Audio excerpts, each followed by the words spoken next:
anabi wa ṣe kini ní ẹ̀tọ́ bandiri duf alinu nikaha anabi ní ẹjẹ àwọn èèyàn mọ̀ pé ń ṣèyàwó wọ́dẹ̀rẹ̀ bí dùfò kẹ́sì lu bandiri wọ́dẹ̀rẹ̀ bí dùfò fún yín ẹlú bandiri yìí kìí sàwọn ọkùnrin wọn bá wí o sórí tó bá ti kàdíìsì tán ọ wàá béèrè pé bóòdà anabi ṣe lo àdíìsì yẹn ìta gbọ́ yìí ni pé àwọn obìnrin wọn máa ń kóra wọn sínú àgbàlá wọn máa wá lu bandiri láàrin ara wọn tí wọn bá ń ṣe ìyàwó náà wà láàrin wọn bẹ́ẹ̀ wọn máa kọrin tó dáa wọn sì kàn tá anabi wà níbẹ̀ anabi wa ń lọ anabi wa ń pé àwọn tí wọ́n ṣe ìyàwó òun gbọ́ tí ọ̀kan náà wọ́n sọ̀rọ̀ kan jáde lẹ́ẹ̀kan kí wọ́n sọ fún un padà pé kọ́ mọ́ sọ bẹ́ẹ̀ máa wò ó ní fa inna fina nabiyyan ya'lamu ma fi gadi ó ní sẹ́ rí anabi wa tọ́jú anabi tọ́lọ́ rán sí wa yìí ọmọ tí ó ṣẹlẹ̀ lọ́la o anabi nìkan lè sọ fún pé àwọn bàbá rẹ̀ ti ń ṣàdúrà fún tí wọ́n kú sógun Bádàrí àwọn ni ká máa kí o ká máa ṣàdúrà fún wọn o ká máa sọ pé òun máa tí ó ṣẹlẹ̀ lọ́la o Ọlọ́run nìkan ló máa tí ó ṣẹlẹ̀ lọ́la. ṣé mo pé a rí practicals kẹ́nìkan wá mú àdìsí yẹn kọ́ máa wá pé anabi ní alilu nikaha wadribu dufufa àfọwọ́ ní ká máa lu dúfù ká máa lu bàndírì bí ọkùnrin àtọkùn obìnrin ìyàwó ń bọ̀ àwọn ọ̀rẹ́ rẹ̀ tí ò ṣe lọ́sìn náà àwọn náà ṣe kí ni wọ́n tẹ̀lé làfáàná dìde àwọn ní àlàwọ̀sálà fẹ́mọ̀dé gbẹ̀gẹ́ lóde ìyàwó ọkùnrin àtòbí wàláhì ànábì àti ìyàwó Hafsa ìyàwó Aisha ìyàwó Zainab àti gbogbo àwọn ìyàwó àwọn sàhábà wọn olùbàdìrì kan jó papọ̀ lójú kan rí o bẹ́ẹ̀ yẹn bá ti ń ka tíọ́rì kó lè béèrè pírátíkà kọ́mọ́bà sí kéwútú nítorí pé tẹ̀ bá ti lùbàdìrì ìlú ọkùnrin àtòbìnrin wà obìnrin ó jò tí má sì ti ń jó fìtínà ti ṣe kíni fìtínà ti bẹ̀rẹ̀ lẹ́yìn náà láàárọ̀ ọjọ́ ọdún nígbà wọn darí yídì ànábì jókòólẹ̀ ọ̀dà sọ́bórí àwọn ọmọ kéékèèké méjì wọ́n wà lọ́dọ̀ ìyàwó Aisha ni wọ́n bá ń bẹ̀rẹ̀ sí kọrin wọ́n kọrin orin tó dáa ànábì sallallahu alaihi wasallam ànábì sì ń gbọ́ wọ́n sì ń lu bàndírì ní Abubakar bá wọlé Abubakar ní Aisha kí ló ń ṣẹlẹ̀ amizmaru shaitani inda nabi mizmaratu shaitani inda nabi ohun èsù lọ́dọ̀ ànábì tani ń dun ohun èsù lọ́dọ̀ ànábì torí kọ́ wọ́n ti mọ̀ pé mísíkì ohun kíni ohun èsù ni ànábì wọn ti da ahoma ànábì nífa ọmọ rẹ ọmọ kéékèèké ni wọn inna li kulli qawmin ida gbogbo yẹn ló ní ìjọ ọdún wàá da ìdùnnà ọdún láti lé fi àwọn lẹ ọmọ kéékèèké ni wọn da ahoma ẹgbẹ́ wọn àtàbí àti ìyàwó ayé sanjó ìyàwó ayé ẹgbẹ́ wọn àti ànábì ń jó lẹ́yìn sọ̀hábà bàndírì alẹ́ fún àwọn ọmọ kéékèèké tí wọ́n ti bàlágà kan fi sọdún ṣẹ́rí kan sì nǹkan léèwọ̀ kan wá yọ nǹkan bẹ̀ pé eléyìí o kò yẹ sí wọ̀ kò yẹ sí tuntun lẹ́sì kẹ́nìkan mọ̀ sí tẹ́lẹ̀ àdúrà yìí láyé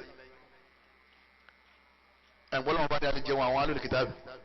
nígbà ó di ọ̀rọ̀ oúnjẹ ọdún kí ni ànábì ṣe ànábì fàyọ wípé eléyìí ò sí mbẹ̀ eléyìí ò sí mbẹ̀ wọ́n sì máa kó ọmọ ọlọ́run tó máa jẹun bẹ́ẹ̀ tó máa béèrè pé sọ́dà bí ọ̀dà nídìí bẹ́ẹ̀ dúf ìgbàláyé wà bí bàndírì fáwọn obìnrin láàrin ara wọn tọkùnrin kan bá ti ní wọ́n ní ká fún wa ní síbi ọbẹ̀ wọ́n ní pílẹ̀tì yẹn ò tó kí ni wọ́n ṣe wọ́n sì dá dúró nítorí pé tí wọ́n bá ti ń jó wájú ọkùnrin ẹrẹ́jú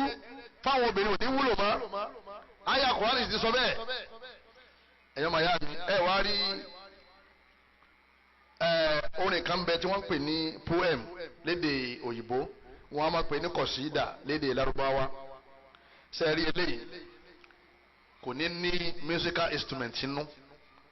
orin tí yẹn bá ń kọ tí ò ní gángan ìlù piano tí ò nínú kìí ṣe èèwọ̀ tórin yẹn bá ti jẹ́ ọ̀rọ̀ tó ṣe kíní ọ̀rọ̀ tó dáa àwọn tó bá jẹ́ ọ̀rọ̀ tí ò dáa náà ni yóò máa jẹ́ èèwọ̀ nítorí pọ́rọ̀ tí ò ṣe kíní ọ̀rọ̀ tí ò dáa ni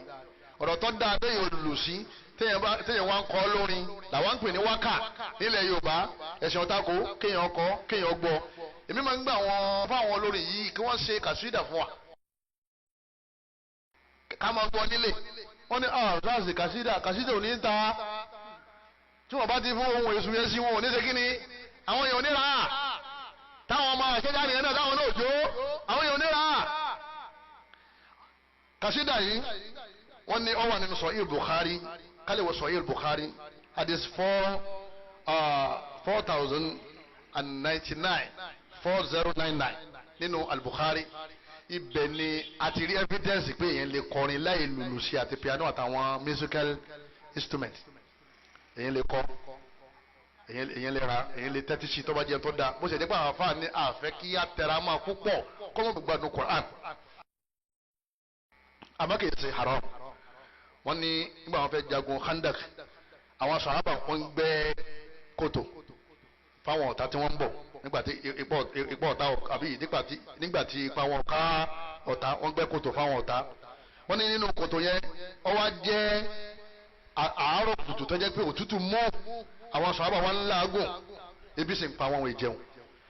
Wọ́n sì ń retí pé ẹjẹ́ àti ìgbẹ́ kòtò yìí tán káwọn ọ̀tá yóò tó ṣe kíni kan tó dé. Wọ́n nígbà tí wọ́n ń gbẹ́ kòtò náà lọ́wọ́ Ànábì wa dúró. Ànábì wa ní àwọn èèyàn wọ́n ṣe wàhálà látàárọ̀ yìí, àwọn èèyàn ni wọ́n ń bẹ nínú ebi yìí. Allahumma innal aisha aishul akhirah. Bá Ànábì ṣe kọrin yẹn sallallahu alaihi wasallam. Allahumma innal aisha aishul akhirah. Ànábì ní wọ́lọ́ àwọn sàhábà yìí mọ́sá tí wọ́n gbádùn lọ ọ̀run gan ni gbádùn wa. Faghfir lil ansari wal muhajira. Báwọn fẹ́ díjì gbogbo àwọn ará Madina tí wọ́n gbà wọn lálejò, àwọn náà wọ́n ń gbẹ́ kòtò yìí. Àtàwọn ará Maka tí wọ́n fi lélẹ̀ nítorí ẹ̀sìn, báwọn fẹ́ díjì wọn. Sẹ́mọ̀ pé àkírọ̀ muhajira kìí sọ̀rọ̀ lásán ọ̀rọ̀ orin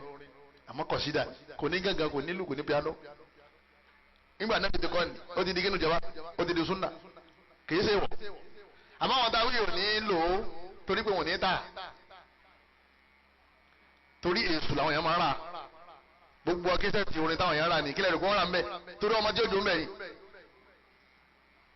Ẹ wo gba ètò ohun tó ti jáde láyé yìí tó kọ alámúnáṣẹ́ alákàṣọ́dọ́ gbogbo bí wọ́n ti ń play rẹ̀ lẹ́wọ̀n òpin làwọn ọmọ tí àṣetáni ti kọlù yìí ni wọ́n ń jó sí alámúnáṣẹ́ alákàṣọ́dọ́ wọ́n yẹ tẹ̀kítà oṣù wa ọlọ́run bá ní ẹni bá ti ń kọrin yóò máa fi ayé ọlọ́run yóò máa fi sẹ̀fẹ̀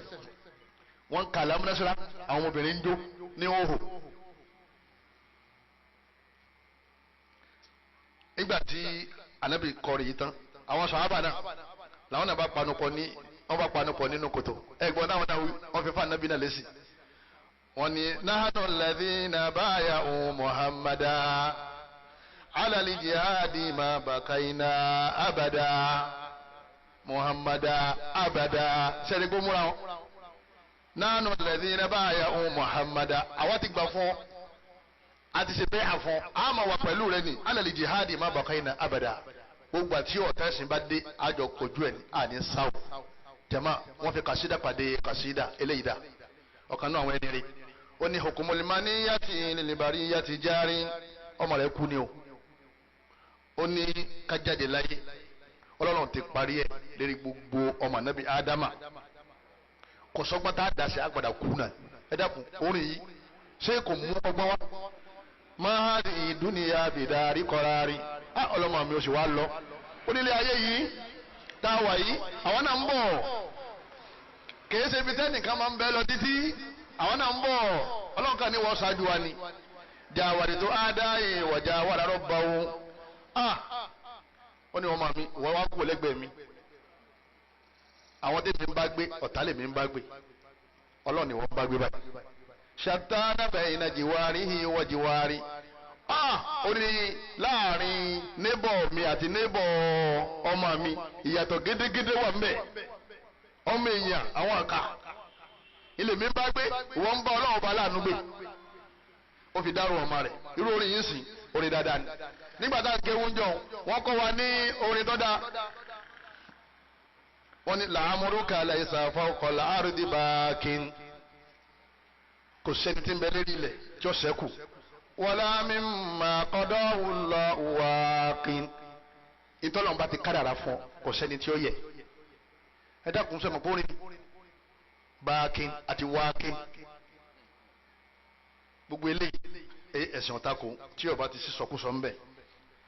mo wá bẹ̀ lọ́wọ́ Allah subhanahu wa ta'ala kọ́lọ́mọ́sá ìsànú wa ǹjẹ́ alẹ́ wá fi bàndìrì ta wí iná ta ní àfin sí ìyàwó yìí sáàlẹ̀ wá máa fi ṣe síkìrì kálàfẹ́ náà ti ọlọ́mọsáàsì kama di gbangbangbang ayun dáìlà gbàìlà gbà àwọn afáàní la asla lahu bid-din kò sí pìlẹ̀ fún ẹ̀sìn. Ànábì ní sallu kama ra'aytumuni usalli ẹ kírun bí bá ṣe kírun nínú mọ́sálásí àìlùbàdìrì mọ́sálásí àwọn obìnrin ni wọ́n máa lùbàdìrì lára ara wọn tẹ́ máa ń ṣe ìgbéyàwó káma wá lùlù mọ́sálásí ìkọ́ṣe àwọn kiriyó ni gbogbo àwọn tí wọ́n ṣe bẹ́ẹ̀ kọ́lẹ̀ mọ́sálásí ni tí wọ́n ṣe eléyìí ni níwọ̀n bá sókè nípa ọ̀rọ̀ music nípa nínú Islam wọ́n wá bẹ̀rẹ̀ Allah subhanahu wa ta'ala fẹ́ni kọ̀ọ̀kan wa ọlọ́mọsàjà lè sá fún ọ̀ sá fún ni o torí music ọmọ wọ káàkiri bọ́ọ̀ bá pè nìkan sí pé ọ̀fẹ́ pè ọ̀rẹ́ rẹ̀ kí ló máa gbọ́ lérí fóònù rẹ̀ ọwà ọgbẹ́sẹ̀gbẹ́ kan títí tí ó fi ṣe kínní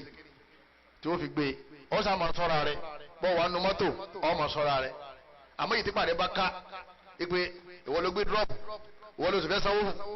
ló bá gbé gangan síbẹ̀ pa sọ̀rọ̀ gbowó pa èmi gbọ́ àmọ́ yìí tí pàrọ̀ bá ká ọwọ́ nu plane ní pàrọ̀ ká àbọ̀lẹ̀ lè bá báyìlọ́sì táwọn àdùgbò ọ̀fẹ́ já plane ni tọ́ ọlọ́wọ́n fèrè jì hàn lérí ẹ̀ èyí tí pàrọ̀ bá ká nínú ilé láwùjọ àmọ́ tí wọ́n bá ti lo music nínú ìjọ kan tọ́ bá ti débẹ̀ tí wọ́n ti ní gbàgbàgbà tọ́ ọ̀rẹ́ mọ̀kàn ní kìí náà ni bó ni gbogbo nǹkan ẹ bá ṣe takeaway ká máa lọ ẹ bá àwọn ajú mbẹ̀ gẹ́lódé ẹ̀ jẹun bí ni no ìtẹ́ ń play yẹn ohun èso ni wàláhì ìtẹ́ ń mọ̀ pé ohun èso ni tọ́ bá gbọ́ orin burúkú kan tó rò pé ó ti gbàgbé yóò sì wá lóru yọkàn rán létí pé gbọ́gbọ́gbọ́tọ̀ gbọ́ lọ́sàn ẹni bá dáwọ̀tò pé music ṣe aburú oyé aburú ti dára yìí kọlọ́mọ faburú ṣe wá o gbogbo àwọn tí wọ́n ń gbọ́ tó ti di àdánwò fún wọn kọlọ́mọ sábà ní yọ̀ọ́kù lọ́rọ̀ wọn kọ́dà àwọn tó ń ṣe kọ́ọ̀sì ẹ̀ ní yunifásitì kọ́ọ̀sì àdánwò ìpè tọ́ ẹ̀yìn ọmọdé yìí fẹ́ di musician àwọn skul táwọn kọ́ ọmọ wa lọ tí èsì skul èsì ọ̀pọ̀lọpọ̀ wọn láàárọ̀ báyìí lórí assembly kí ni wọ́n kọ́kọ́ ṣe music mo kọjá wájú skul kanjọ ni àyèmọye ọmọ mùsùlùmí ní lọ́bẹ̀ mo wá ń bẹ̀rẹ̀ pé ṣé chọ́ọ̀chì ní ibi ni wọ́n ní chọ́ọ̀chì kọ́ wọn ní skul ni ipe èyí tí wọ́n kọ́kọ́ ṣe láàárọ̀ wọ́n fẹ́ ṣe head of the year party wọ́n gba piano disco ọmọ tó jèrè lọ́la ọmọ tí ó gbẹ̀yìn rẹ̀ ọmọ tí ó tọ́jú ẹ̀ ní ti ń jó disco láyé rẹ̀ kó tó kù láyé kádà kó ká ṣọ́ra wa ń bẹ̀ ká ṣọ́ àwọn ọmọ wa àdáwò tó gba gbogbo òlu ni o gbogbo ayé kọlọ̀wọ̀n láàánú rẹ̀ kọlọ̀mọdé aburú rẹ̀ kọlọ̀mọdé ọ̀sẹ̀wá subhanaka allahumma wa bihamdik ashhadu an la ilaha illa anta astaghfiruka wa atubu ilayk wasalaamu alaykum wa rahmatullahi wa barakatuh.